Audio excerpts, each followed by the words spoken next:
سلامتی ہے ان آنکھوں پہ جو ہدایت پہ نظریں جمائے بیٹھی ہیں، سلامتی ان کانوں پہ جو ذکر خیر کے منتظر رہتے ہیں، سلامتی ان قدموں پہ جو ہدایت کی راہ پہ گامزن ہے۔ السلام علیکم ورحمۃ اللہ وبرکاتہ۔ تمام تعریفیں خدائے بزرگ و برتر کے لیے جو وحدہ لا شریک ہے، نہ کوئی ثانی ہے نہ کوئی ہمسر ہے۔ درود لامحدود محبوب رب الودود، راحت العاشقین مراد المشتاقین حضرت محمد مصطفیٰ، آپ کی آل پاک، آپ کے جانثار انصار اور اصحاب پر۔ ضرمن اعجاز ہے کسی کا یا گردش زمانہ، ٹوٹا ہے ایشیا میں سحر فرنگیانہ۔ تعمیر آشیاں سے یہ راز میں نے پایا، اہل نوا کے حق میں بجلی ہے آشیانہ۔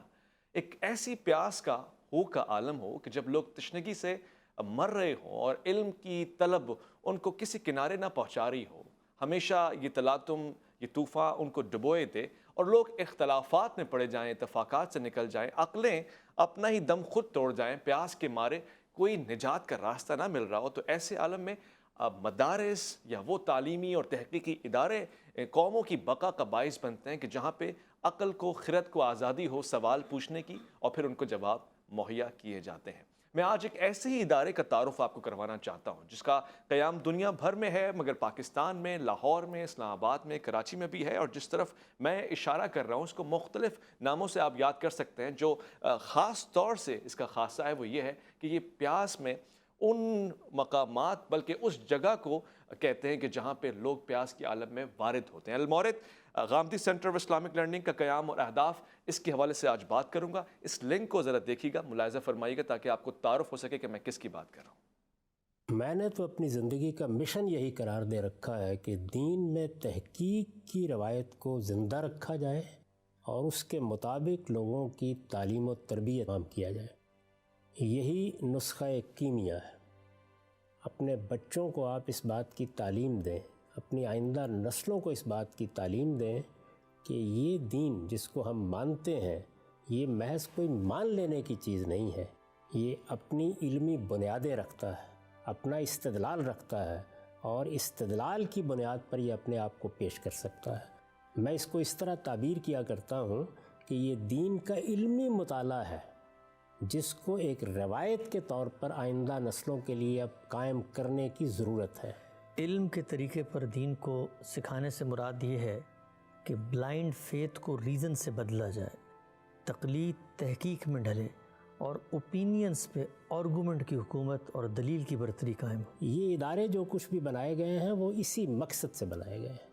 میں نے اگر المورد کی بنیاد رکھی تو اسی مقصد کو سامنے رکھ کے رکھی، اور اب یہ سینٹر بنایا گیا ہے تو اسی مقصد کو سامنے رکھ کر بنایا گیا ہے کہ ہر سطح پر لوگوں کی تعلیم و تربیت کا اہتمام کیا جائے، بچوں کی سطح پر، بڑوں کی سطح پر۔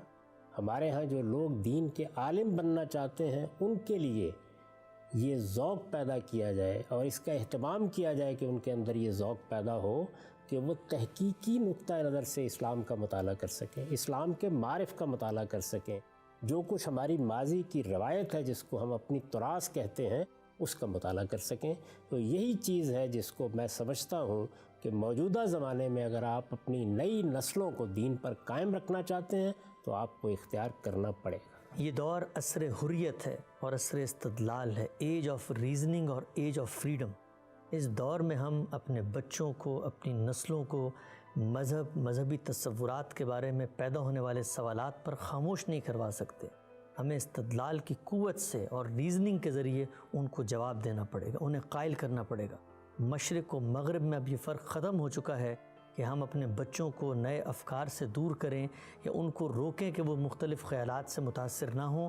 ایک ہی رستہ ہے کہ ہم دنیا بھر کو قرآن و سنت کی مثبت تعلیم اس کے اصل ریزن کے ساتھ پیش کریں، اور الحمدللہ اللہ کی کتاب اور اس کے پیغمبر کی سنت میں اتنی قوت ہے، اتنی جان ہے کہ وہ اپنا دفاع خود کر سکتی ہے۔ مسلمانوں کی قومی زندگی کو اگر اپنی حیات قائم رکھنی ہے تو اس کا ایک ہی راستہ ہے، اور وہ یہ کہ اپنے آپ کو وہ علم و اخلاق میں برتری کے مقام پر پہنچائیں۔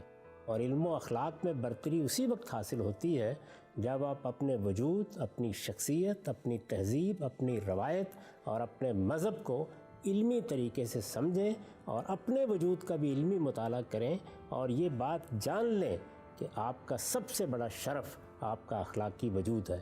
اگر اس کو آپ نے تربیت کر کے فی الواقع اعلیٰ مقام پر پہنچا دیا ہے اور قومی حیثیت سے آپ علم میں برتری حاصل کرنے میں کامیاب ہو گئے ہیں تو پھر دنیا میں بھی آپ کو برتری حاصل ہوگی۔ اس ادارے میں کسی بھی مذہب کا آدمی ہو، کسی بھی رنگ و نسل سے اس کا تعلق ہو، کسی بھی مسلک و فرقے سے وہ وابستہ ہو، اس کو ویلکم کیا جاتا ہے، اس کی دینی تعلیم، اس کی فکری نشو و نما کے لیے محنت کی جاتی ہے۔ ہم نے ایسے نصابات بنائے ہیں، ایسے پروگرام تشکیل دیے ہیں کہ وہ یہاں پر آئے تو وہ اپنے فیتھ کو ایکسپلور کرے، مذہب اس کی شعوری دریافت بنے۔ اس ادارے سے میری توقع یہ ہے کہ ہر طرح کے تعصبات سے بالا تر ہو کر یہ علم کی ترویج کو، تحقیق اور اعلیٰ درجے کی تصنیف و تالیف کو سہولتیں باہم پہنچانے ہی کو اپنا اصل مقصد بنائے۔ ہر طرح کے تعصبات سے بالا تر ہو کر ماضی حال کے جو کچھ بھی تعصبات ہو سکتے ہیں ان سب کو ایک طرف رکھ دیا جائے اور علم کے سچے خدام کی حیثیت سے اس ادارے میں لوگوں کو لایا جائے، اس میں تعلیم کا بندوبست کیا جائے، اس میں تربیت کا بندوبست کیا جائے، اس کے اساتذہ کے انتخاب میں، اس کے نصابات کی تدوین میں ہر جگہ یہی اصول پیش نظر ہو کہ کسی قسم کے تعصب کو روا نہیں رکھا جائے گا۔ علم کو جیسے کہ وہ ہے، جس طرح کہ وہ ہمیشہ سے رہا ہے، اس طرح لوگوں تک پہنچانے کی صحیح کی جائے گی، استدلال کے ساتھ، ایسے کہ علم کا حقیقی مقصد لوگوں کے سامنے رہے، اور علم کا حقیقی مقصد کسی چیز کو اس کی حقیقت کے لحاظ سے جاننا ہے، نہ کہ اپنے تعصبات کے لیے استدلال فراہم کرنا۔ لہٰذا ہم سب کو یہ چاہیے کہ ہم آگے بڑھیں، اللہ کے اس دین کی خدمت میں اپنا حصہ ڈالیں اور اپنے آنے والی نسلوں کی بقا کے لیے اس کاوش کو آگے بڑھائیں۔ یہ کاوش محض آپ لوگوں کی مدد سے ہی آگے بڑھ سکتی ہے۔ لوگوں سے میں یہ توقع رکھتا ہوں کہ وہ بھی مسلمانوں کی قومی زندگی کے لیے تعلیم و تعلم کی اہمیت کو پہچانیں گے اور اس طرح کے اداروں کی جو مدد بھی کر سکیں گے فراخ دلی کے ساتھ کریں گے۔ یہ دور حریت ہے اور عصر استدلال ہے۔ اسی کو اپنا موضوع بناتے ہوئے اس ادارے کے حوالے سے سوال جواب کرنے کے لیے فضیلت الشیخ جناب حسن الیاس صاحب یہاں تشریف فرمائیں، جو ریسرچر بھی ہیں، تبلیغ کا بھی کام کر رہے ہیں اور اس ادارے کے نمائندے کی حیثیت سے یہاں تشریف فرمائیں۔ السلام علیکم ورحمۃ اللہ۔ وعلیکم السلام ورحمۃ اللہ جناب۔ آپ نے جب عقل کو سوال اٹھانے کی اجازت دی ہے تو پھر سب سے پہلا سوال، چاہے وہ تنقید سمجھی جائے، میں یہی پوچھوں گا کہ مکتب غامدی کیا ہے؟ کسی نئی مکتب فکر کا نام ہے؟ کسی نئے فرقے کا نام ہے؟ آخر یہ ہے کیا؟ دیکھیے، ہماری امت کی جو ایک علمی روایت ہے وہ بڑی روشن و تابندہ، بڑی درخشاں و جاویداں علمی روایت ہے۔ اس زمین پہ دین کا تنہا ماخذ تو رسالت مآب صلی اللہ علیہ وسلم کی ذات والا صفات ہے۔ آپ نے دین قرآن و سنت کے محکم ذرائع کی صورت میں ہمیں دے دیا ہے، لیکن آپ دنیا سے رخصت ہوئے ہیں، قرآن مجید ہمارے سامنے ہے، سنت ہمارے سامنے ہے، ہم نے اس پر عمل بھی کرنا ہے۔ ہمارے عہد کے اندر کوئی سوال پیدا ہوتے ہیں، اس سے اس کی ریلیونس کو بھی تلاش کرنا ہے۔ قرآن نے اگر کوئی حکم بربنائے علت دیا ہے تو مماثل صورتحال پہ اس کا اطلاق بھی کرنا ہے۔ رسالت مآب صلی اللہ علیہ وسلم کی نسبت سے ہمیں ہزاروں کی تعداد میں ایسی روایات ملی ہیں جن کو اصطلاح میں اخبار احاد کہا جاتا ہے۔ قرآن و سنت کی روشنی میں ان کا تعلق بھی واضح کرنا ہے۔ یہ تمام فطری ضروریات ہیں جس سے ایک علم کی روایت وجود میں آئی ہے، اور یہ روایت ایسی روایت ہے کہ جو ہمارا سرمایہ افتخار ہے۔ ہزاروں کی تعداد میں علماء پیدا ہوئے، انہوں نے انہی سوالوں کا جواب دیا۔ یہی وہ روایت ہے کہ جس کے اندر کھڑے ہو کر ہم بھی دین پر غور و فکر کا ایک کام کرتے ہیں۔ غامدی صاحب کی فکر کیا ہے؟ غامدی صاحب کے افکار و نظریات کا اگر آپ دقت نظر سے جائزہ لیں تو پوری امت کے اندر غور و فکر، علم و تحقیق، چیزوں کی حقیقت کو جاننے کا جو ایک پورا عمل جاری تھا، اس کو بر صغیر میں گزشتہ 100-150 سال میں بہت حد تک دوبارہ سے زندہ کیا ہے دبستان شبلی کی روایت نے۔ علامہ شبلی سے اس کا آغاز ہوتا ہے۔ انہوں نے تاریخ کے اوپر اثر و نو غور کر کے مسلمانوں کو دعوت دی کہ قائم شدہ تصورات کو ری لرن، ری ویو، ری تھنک اور ری کنسٹرکٹ کرنے کا جذبہ اپنے اندر پیدا کریں۔ کوئی بھی علمی روایت دنیا میں آگے نہیں بڑھ سکتی جب تک اس کے اندر یہ کریٹیکل انالیسس کی بنیاد نہ ہو۔ علامہ شبلی کے اسی کام کو آگے بڑھایا ہے علامہ اقبال نے۔ انہوں نے ریکنسٹرکشن آف ریلیجیس تھاٹ کا پورا ایک تصور پیش کیا۔ یہ ریلیجیس تھاٹ کی ریکنسٹرکشن ہے، ریلیجن کی نہیں ہے۔ اچھا، ریلیجن ہر جگہ پر موجود ہے اور ہم پورے فخر کے ساتھ اور پورے استدلال کے ساتھ اس کو اپنائیں گے، اس کو پیش بھی کریں گے۔ وہ ریلیجیس تھاٹ جو اس کی تفہیم سے، انڈرسٹینڈنگ سے ڈیولپ ہوتا ہے۔ سید سلیمان ندوی ہیں، انہوں نے شبلی کے اس کام کو آگے بڑھایا ہے اور انہوں نے بتایا ہے کہ ہمارے ہیں جو اصطلاحات وجود میں آتی ہیں ان کی تنقیح کی جائے، سنت اور حدیث میں کیا فرق ہے۔ یہی کام ہے جو آگے بڑھ کے مولانا ابوالکلام آزاد نے کیا ہے، مولانا سید ابوالعلا صاحب مودودی نے کیا ہے، ان کی کتاب تجدید یہودین کو آپ پڑھیں، یہی کام ہے جو پھر بر صغیر میں مولانا حمید الدین فراہی نے کیا ہے۔ انہوں نے بتایا کہ قرآن مجید کو آپ مرکز و محور بنائیں، جو کچھ مذہب کے نام پر فقہ میں، کلام میں، تصوف میں، تاریخ میں آپ کو بتایا جاتا ہے، اس کی کسوٹی پہ ایک دفعہ پھر آگے بڑھ کے اس کو پرکھنے کی کوشش کریں۔ یہی استاد تھے جنہوں نے پھر مولانا امین حسن اصلاحی کی ایک زندہ روایت کو جنم دیا، تدبر قرآن جیسا ایک شاہکار لافانی تفسیری ذخیرہ، اور انہی کی روشنی میں پھر غامدی صاحب نے کم و بیش 25 سال انہی کے فیضان علم سے اپنے آپ کو سیراب کیا اور ان کی فکر کو آگے بڑھایا۔ یہی کام ہندوستان میں بڑی حد تک مولانا وحید الدین خان صاحب نے کیا، جو مولانا امین حسن اصلاحی کے شاگرد ہیں۔ تو غامدی صاحب کی پوری روایت کیا ہے؟ پوری روایت یہ ہے کہ علم کو علم کی طریقے پر جانیں، ماضی کے علم کو اپنا سرمایہ افتخار بنا کر اس کے کندھوں پر بیٹھ کر ہم ریویو کریں ان تمام کاموں کا کہ جو انسانوں نے کیا ہے۔ تو ریویو، ری لرن، ری تھنک اور ریکنسٹرکشن کا کام ہے مذہبی فکر میں جو غامدی صاحب کرتے ہیں۔ ٹھیک ہے، ریویو کرنا، ریکنسٹرکٹ کرنا، اور پھر آپ کی عقلوں کو یہ دعوت دینا کہ دوبارہ سے غور کریں، اسلام وہی ہے مگر آپ کے سمجھنے کا انداز کیا ہو سکتا ہے۔ مگر سوال یہ ہے کہ یہ راہ پہ لانے والا کوئی ادارہ ہے، یہ راہ سے بھٹکانے والا، یا پھر دیگر جو روایتی ادارے یا مکاتب یا مکتب فکر موجود ہیں، یہ کوئی غیر روایتی انداز ہے؟ لوٹ کر آئیں گے الف لام میم میں، ایک مختصر سا وقفہ ہے، آپ کا انتظار ہے۔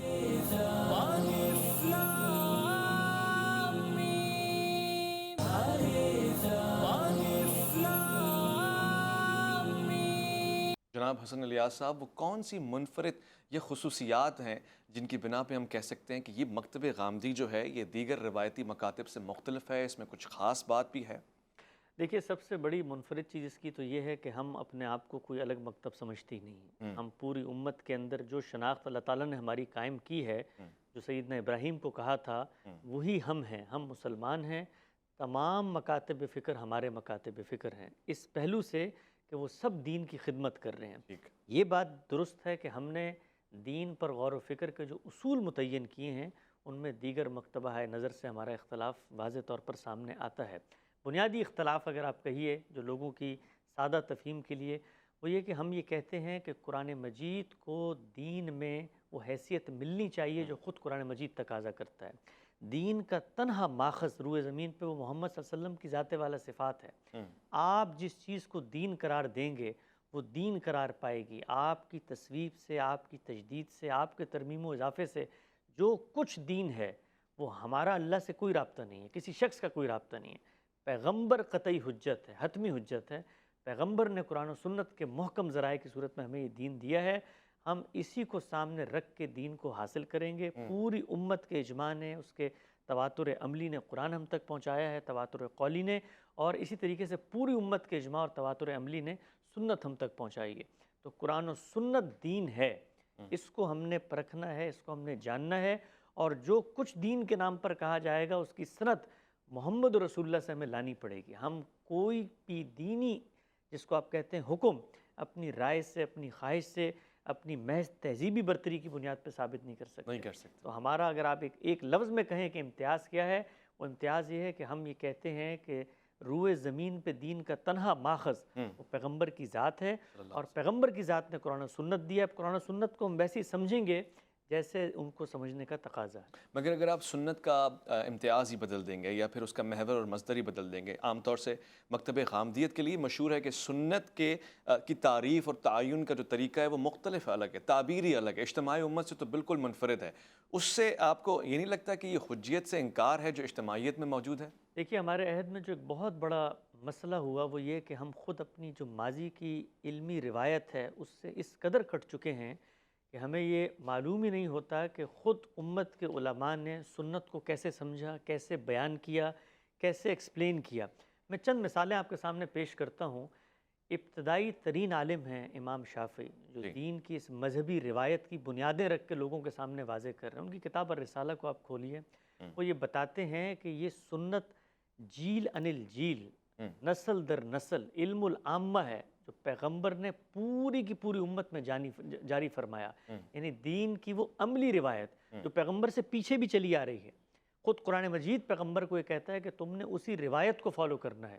تو ہم جو بات کہتے ہیں کہ سنت قرآن سے مقدم ہے، یہ ابتدائی ترین عالم اس کو اتنی وضاحت سے بیان کرتے ہیں کہ یہی سنت ہے، پوری امت میں جاری ہے۔ نماز، روزہ، زکوٰۃ، حج، سنت وہ میڈیم ہے جن کے ذریعے سے دین کے عملی احکام آگے منتقل ہوئے ہیں۔ آپ دور متوسط میں آتے ہیں، ابن عبد البر کو پڑھیں، وہ یہ بتاتے ہیں کہ یہ دو چیزیں الگ الگ ہیں۔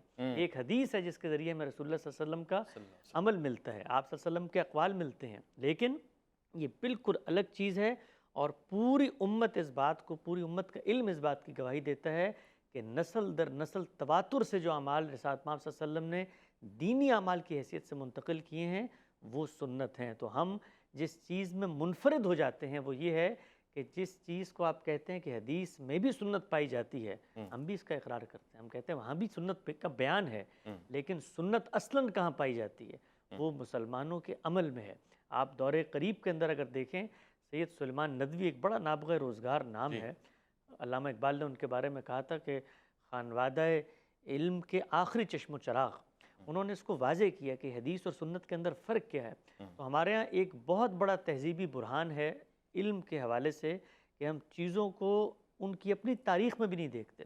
تو سنت کے حوالے سے جو ہمارا موقف ہے وہ دین کے ابتدائی ترین علماء بیان کر رہے ہیں، اسی وضاحت سے بیان کر رہے ہیں۔ جو اختلاف ہوتا ہے وہ یہ ہے کہ جو خبر احاد ہیں رسول اللہ کی نسبت سے ہم تک پہنچی ہیں، کیا وہ سنت کا اصلی مصدر ہیں یا ان کے اندر سنت کا بیان زیر بحث؟ ٹھیک ہے، یعنی مجھے یہ سمجھ میں آ رہا ہے کہ سنت یا پھر دین کا جو درست اس کی تفہیم ہے یا اس کی تفصیل ہے یا جو اس کا اصل ماخذ ہے وہ صرف مکتب غامدیت کو پتہ ہے، اور باقی لوگ جو ہیں وہ اس سے قاصر سمجھنے سے نہیں، سالہ سال سے جو ادارے کام کر رہے ہیں یا جو ان کی نشر و اشاعت کی ذمہ داریاں نبھا رہے ہیں وہ اس سے محروم ہے۔ دیکھیے، اگر آپ یہ کہتے ہیں کہ محروم ہے تو میں تو اس کی تائید نہیں کروں گا، اس لیے کہ جو کچھ ہم سمجھتے ہیں وہ سب اس کی تائید میں کھڑے ہوئے ہیں۔ یعنی جو کچھ سنت کا میں نے یہ مفہوم اس وقت بیان کیا کہ سنت قرآن سے مقدم ہے، رسالت مآب صلی اللہ علیہ وسلم سے پہلے چلی آ رہی ہے، نماز صحابہ اس سے پہلے بھی پڑھتے تھے جب آپ پر ایمان نہیں لائے۔ خود جبرائیل علیہ السلام نے بتایا ہے رسالت مآب صلی اللہ علیہ وسلم کو کہ یہ میں نے نماز کے اوقات جو آپ کو سکھائے ہیں یہ وہی ہیں جو پچھلے پیغمبروں کے تھے۔ خود صحابہ کہتے ہیں کہ ایمان لانے سے پہلے ہم فجر و عشاء کی نماز پڑھتے تھے، حرم کے اندر نمازیں ہوتی تھیں۔ یہ نماز کیا ہے؟ یہ روزہ کیا ہے جس کو قرآن خود کہتا ہے کہ تم سے پہلی امتوں پہ فرض کیا گیا؟ یہ حج کیا ہے جو رسالت مآب صلی اللہ علیہ وسلم کی بعثت سے پہلے وہاں پر ادا کیا جا رہا ہے؟ تو پوری امت کا جو علم ہے وہ اس بات کو اسی طریقے سے بیان کرتا ہے کہ رسول اللہ صلی اللہ علیہ وسلم نے دین کے یہ عملی احکام، آپ صلی اللہ علیہ وسلم نے نماز پڑھی، لوگوں نے آپ کے پیچھے نماز پڑھی، حج کیا، روزے رکھے، زکوٰۃ دی، یہ سب چیزیں سنت کے ذریعے میں ملتی ہیں۔ امت کا علم اس کی شہادت دیتا ہے۔ ہمارے ہاں جو ایک بہت بڑا، جس کی طرف میں نے اشارہ کیا، بحران ہوا کہ ہم اپنی امت کی علمی روایت کو محض اپنی مسجد کے اس وقت کے مولوی تک محدود کرتے ہیں۔ وہ بڑی ہی عبقری، بڑی ہی نابغہ اور بڑی ہی روشن اور زندہ اور جاویداں تاریخ رکھتا ہے۔ تو وہاں پر سنت کا مفہوم اسی طریقے سے بیان کیا جاتا ہے۔ جو اختلاف ہے وہ محض یہ ہے کہ خبر واحد جو رسول اللہ کی نسبت سے احادیث ہم تک پہنچی ہیں، کیا وہ سنت کا اصل سورس ہیں یا اصل سورس کا بیان ان کے اندر ملتا ہے؟ ایک مثال سے میں بات واضح کرتا ہوں۔ نماز میں نے اور آپ نے کیسے سیکھی ہے؟ اپنے معاشرے کو دیکھ کے۔ ہم گھر سے نکلتے ہیں، ہمارے والد صاحب ہمیں مسجد میں لے جاتے ہیں، ہزاروں نہیں، لاکھوں نہیں، کروڑوں نہیں، اربوں لوگ نماز پڑھ رہے ہیں۔ ہم جانتے ہیں سجدہ کیا ہوتا ہے، ہم جانتے ہیں کہ رکوع کیا ہوتا ہے۔ کچھ روایتوں کے اندر خود رسول اللہ صلی اللہ علیہ وسلم کی نماز کی کیفیات اور طریقہ بھی نقل ہوا ہے۔ وہ اگر نقل نہ ہوتا تو ہم بہت محروم رہتے کہ ہمارے محبوب پیغمبر کیسے نماز پڑھتے تھے۔ لیکن وہ نماز آپ نے پوری کی پوری نسل میں جاری فرمائی ہے، پوری کی پوری جنریشن اس کو منتقل کر رہی ہے۔ اس کی ذمہ داری محض ایک دو لوگوں پر نہیں ہے کہ جنہوں نے کوئی روایت آگے نقل کر دی۔ یہ جتنی روایات ہمیں ملتی ہیں ہماری آنکھوں کی ٹھنڈک ہیں، ہمارے ماتھے کا جھومر ہے، ہمارے سروں کا تاج ہیں۔ ہم کسی اپنی محبوب ہستی کے اقوال، ان کی باتوں کو جاننے کی ایک فطری خواہش رکھتے ہیں، لیکن ہمارے پیغمبر کی یہ تاریخ ہمیں مل جائے تو ہم اس کو سینے سے لگائیں گے، لیکن ہم یہ دیکھیں گے کہ کیا رسول اللہ صلی اللہ علیہ وسلم نے اس میں کوئی مستقل بذات انڈیپینڈنٹ دین انیشیٹ کیا ہے؟ اچھا، ہم یہ کہتے ہیں کہ اللہ کے پیغمبر نے قرآن و سنت کے محکم ذرائع کے ذریعے دین ہمیں پہنچایا ہے۔ سنت دین کے عملی احکامات کا نام ہے اور قرآن مجید ہمارے پاس موجود ہے۔ اس کے بعد لوگوں نے اپنی خواہش سے، اپنی ذمہ داری پہ رسول اللہ صلی اللہ علیہ وسلم کی نسبت سے کچھ باتیں بیان کی ہیں، تو ہم ان باتوں کی تحقیق کریں گے۔ اگر آپ غور کریں، خود امام شافعی نے اس کو بیان کی، علم الخاصہ ہے یہ، اور یہ دوسری بات کو انہوں نے کہا علم العامہ ہے، سب جانتے ہیں۔ تو علم الخاصہ یا وہ علم جو اسپیشلائزیشن کا تقاضا کرتا ہے، اب ہم نے دیکھنا ہے کہ روایت کے اندر اگر کوئی بات بیان ہوئی ہے تو اس کا قرآن و سنت سے کیا تعلق ہے۔ یہی کام علماء کرتے ہیں، یہی خدمت امت کے بڑے بڑے جلیل القدر علماء نے کی ہے۔ اور یہی خدمت اگر آپ کہیے دبستان شبلی کہیے، غامدی صاحب کے رفقا کہیے، مکتب فراہی کہیے، یہی خدمت وہ انجام دے رہے ہیں۔ ٹھیک ہے، یہی خدمت وہ انجام دے رہے ہیں اور اسی خدمت کو سمجھنے کی کوشش ہم کر رہے ہیں سوال و جواب کے طریقے سے۔ سوال یہ بھی اٹھتا ہے کہ اگر مورد موجود ہے تو پھر مکتب غامدیت یا مکتب یا اکیڈمی یا ادارہ، اس کی ضرورت کیا آن پڑی ہے؟ کیا پاکستان میں اس کی اشد ضرورت ہے کہ دیگر ادارے بھی اس طرح کا کام کر سکتے ہیں؟ اگر یہ مثالی ہے تو پھر اس کی مثال کیوں نہیں بن گئی؟ اور ہم آج تک اس کا ذکر کر رہے ہیں تو پھر اس سے کتنے عرصے میں ہم فائدہ مند ہوں گے، بہرہ مند ہوں گے؟ ہم مختصر سے وقفہ لے رہے ہیں، لوٹ کر آئیں گے، الف لام میم میں آپ کا انتظار ہے۔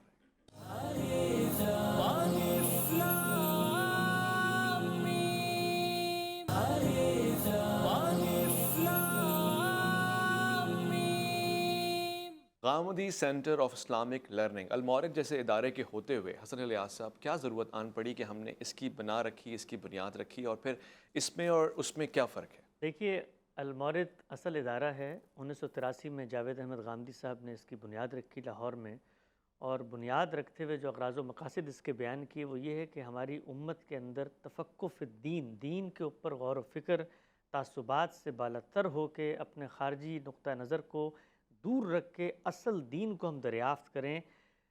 یہ کام گزشتہ چند صدیوں میں کمزور ہوا ہے۔ کمزور ہونے کا ہرگز یہ مطلب نہیں ہے کہ کہیں انفرادی سطح پر یہ کام جاری نہیں ہے یا اس سے پہلے جاری نہیں تھا۔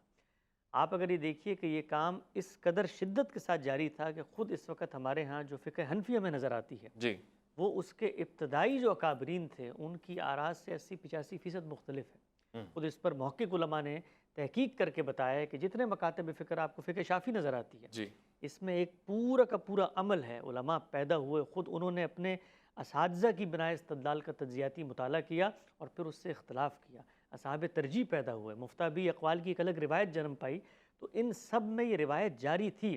آپ دیکھیں امام ابو حنیفہ کے 20 جو شاگرد ہیں جو ان سے اختلاف رکھتے ہیں، تو اس روایت کو بر صغیر کے اندر بہت ساری سیاسی وجوہات بھی ہیں، اس کی سماجی وجوہات بھی ہیں کہ تفقہ فی الدین، دین پر خالص غور و فکر کرنا، اس کی روایت ماند پڑی۔ ہم نے دیکھا فرقہ واریت بڑھی، لوگوں میں تعصبات میں اضافہ ہوا، تو غامدی صاحب نے آگے بڑھ کے اس ادارے کی بنیاد رکھی کہ ہم لوگوں کو علم کے طریقے پر دین سکھائیں گے۔ علم کے طریقے پر دین سکھانے کا مطلب یہ ہوتا ہے کہ کسی مسلک کا پیرو نہیں کریں گے، بلکہ ان کو بلائیں گے اور کہیں گے کہ ہر مسلک کا آپ جائزہ لیں، ہر مسلک کا کرٹیکل ریویو کریں، وہ چاہے خود ہماری اپنی آراء ہوں، فکر فراہی کی یا دبستان شبلی کی یا غامدی صاحب کی یا ماضی کے علم کی، سب کو کرٹیکلی ایویلویٹ کریں۔ تو ہم نے آگے بڑھ کے اس ماحول کے اندر کہ جہاں پر آپ مسجدوں میں نہیں جا سکتے، وہاں پر آپ نے اپنی شناخت مسلمان کے ساتھ لکھی ہوتی ہے کہ ہم اہل حدیث ہیں، ہم بریلوی ہیں، ہم سنی ہیں، ہم دیوبندی ہیں۔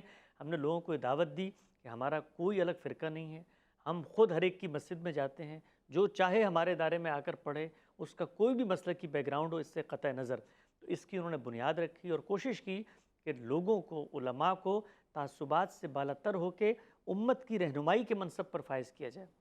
وہ استدلال مرتب کرنا سیکھیں، وہ یہ جانیں کہ قرآن اور سنت کی موجودہ عہد میں کیا ریلیونس ہے، وہ جدید اجتہادی مسائل کے اندر محض اپنی ماضی کی فقہ کے اسیر ہو کے نہ رہ جائیں، بلکہ آگے بڑھ کے ریزننگ، ریشنلٹی کی بنیاد پر چیزوں کو ایکسپلور کریں، قرآن کی بنیاد پر ایکسپلور کریں۔ تو اس کی بنیاد رکھی گئی، یہ ادارہ دنیا بھر میں اس نے فروغ پایا، اور میں یہ بھی یہاں پر عرض کروں گا کہ آرگینکلی فروغ پایا، قدم بقدم۔ لوگ عام طور پہ تصور رکھتے ہیں کہ شاید ہم لوگ ہیں، ہماری فکر اس وقت مغرب کو بہت پسند ہے، تو دنیا بھر میں اس کا فروغ ہو گیا ہے اور کچھ طاقتیں ہیں جو آگے بڑھی ہیں۔ کہ آپ وہاں بیٹھے ہیں نا، یہاں موجود نہیں ہوتے تو لوگ سمجھتے ہیں شاید وہیں سے آپ کو تعاون حاصل ہے۔ ہم یہیں بیٹھے تھے، لوگوں نے ہمیں وہاں پہنچا دیا۔ ہم اپنا ملک، اپنی گلیاں، اپنے چوبارے، اپنے محلے کبھی نہیں چھوڑنا چاہتے تھے۔ یہ ہماری مٹی ہے، اس سے ہم اٹھے ہیں اور ہماری خواہش ہے کہ اسی کے اندر ہم جائیں۔ پاکستان میں اس کی بنیاد رکھی گئی لاہور میں، لیکن ہم سب جانتے ہیں کہ ہمارے اس ادارے کے بڑے علماء کو پاکستان میں شہید کیا گیا، وہ ڈاکٹر فاروق خان صاحب ہوں، ڈاکٹر حبیب الرحمن صاحب ہوں، اس کے بڑے اسکالرز کو یہاں پر سر راہ چلتے ہوئے گولیاں مار دی گئیں۔ خود غامدی صاحب جن حالات میں اس ملک کو چھوڑ کر گئے، وہ ہم جانتے ہیں کہ کبھی بھی وہ اپنی گلی محلے کو بھی نہیں چھوڑنا چاہتے۔ واپسی آنے کا ارادہ رکھتے ہیں؟ واپسی آنے کی ارادہ، واپسی آنے کی ایسی خواہش ہے کہ ہم اپنے ملک میں آئیں، یہاں پر آزادی کے ساتھ کام کریں۔ ہمارا یہ ملک ہے، ارادے کی کیا بات ہے، یعنی ہماری زندگی کی اولین خواہشات میں سے خواہش یہ کہ اپنی مٹی میں بیٹھ کر یہ کام کریں، اور پھر یہ یہاں سے نکلے ہیں تو دنیا بھر میں جو پاکستانی کمیونٹی ہے انہوں نے اس کو سپورٹ کیا ہے۔ ٹھیک ہے۔ اور اس وقت کینیڈا میں، یو ایس کے اندر، انگلینڈ کے اندر، انڈیا کے اندر، آسٹریلیا کے اندر، مختلف ممالک میں، جرمنی میں، فرانس میں، ہر جگہ پہ ادارہ موجود تھا۔ ٹھیک ہے، ہم ملیشیا میں مقیم تھے، غامدی صاحب یہاں سے ایک اسلامی ملک ملیشیا میں تشریف لے گئے، لیکن سفر پہ دنیا بھر میں جاتے تھے، امریکہ بھی جانا ہوتا تھا، تو وہاں پر ایک بڑی تعداد ہے مسلمانوں کی جنہوں نے ہمیں دعوت دی کہ آپ یہاں پر آئیں، ملک سے تو باہر ہی ہیں، آزادی کے ساتھ یہاں پہ کام کریں۔ ٹھیک ہے، تو ہم نے بطور شاگرد کے، بطور اس ادارے کے کارکنوں کے، غامدی صاحب کو ایک ٹریبیوٹ پیش کیا کہ ہم ایک ادارے کے اندر ایک لرننگ سینٹر کا قیام عمل میں لائیں۔ ٹھیک ہے، جیسے امت کے بڑے لوگ علامہ اقبال کو ہم ٹریبیوٹ پیش کرتے ہیں، ٹھیک ہے، اس کا ہرگز یہ مطلب نہیں ہوتا کہ اب اس فکر میں ہم قید ہو کے رہ گئے ہیں۔ ٹھیک ہے، تو یہ محض غامدی صاحب، اور میں یہاں پر یہ بھی عرض کروں کہ اس کی سب سے زیادہ مخالفت خود غامدی صاحب نے کی تھی اچھا، کہ ان کے نام سے کوئی اس طرح کا ادارہ نہ بنایا جائے۔ مگر بن گیا، Ghamidi centre of Islamic learning بن گیا۔ اس کا روٹ میپ کیا ہے؟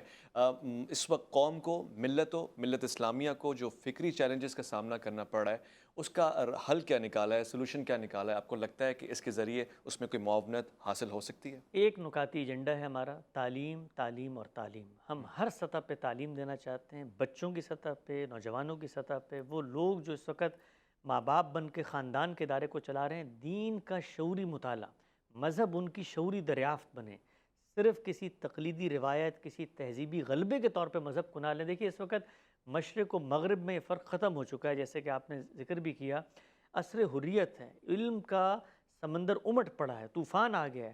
آپ یہ سمجھتے ہوں گے کہ شاید مغرب میں بیٹھا کوئی بچہ آج الحاد سے متاثر ہے، ہر وقت کراچی کی گلی چوباروں میں بھی وہی کانٹینٹ پہنچ رہا ہے جو مغرب کے اندر پہنچ رہا ہے۔ صحیح ہے، سوال لوگ اٹھا رہے ہیں، لوگ نہیں اٹھا رہے تو دنیا ہمارے مذہب پر سوال اٹھا رہی ہے، ہم جواب دینے کی پوزیشن میں نہیں ہیں، ہم معذرت خانہ رویہ اپناتے ہیں، ہم قرآن کی اس تعلیم کو جس کو میں فخر سے بیان کرنا چاہیے اس کی تعویلیں کرتے ہیں۔ تو ہم اس چیز کی دعوت دے رہے ہیں، ہم نے ایسے نصابات بنائے ہیں اس ادارے میں، لوگوں کو تحقیق کی دعوت دیتے ہیں، پورے ذخیرہ حدیث کے اوپر تحقیق ہو رہی ہے، اس وقت کم و بیش 30,000 کے قریب روایات پر ہم نے تحقیق کی۔